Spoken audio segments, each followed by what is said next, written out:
Meje Solomon so all my year fashion we fumu.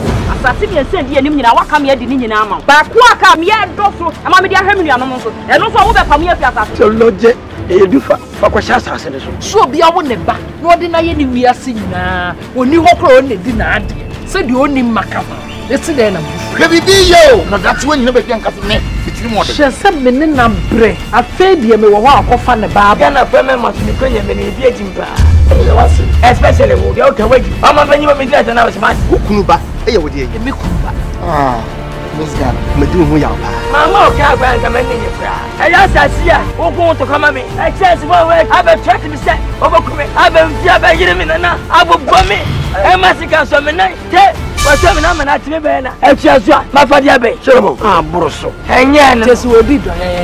Kwati itu. Ma me da ko be mama no atia me ka se mani nso ade me pesa ade no. Me ye mafia. Me se so obeni pete bia kra na anye ye obekwa kodane aboa ba. Ende oboa. Masache toy. Sana mu ye dede na ko base ye betien ya. Me se afirim na mo makosem.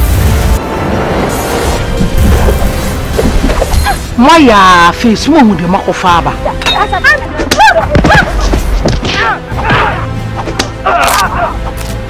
Finish him. Jesus! Kusi afase kan fifie fitinura a wo ba fu. Uye.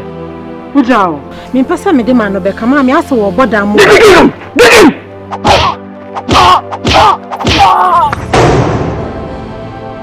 Miliki Solomon. Nyansa nyina hin. Kunima. Iti mo de se ma ama. Mo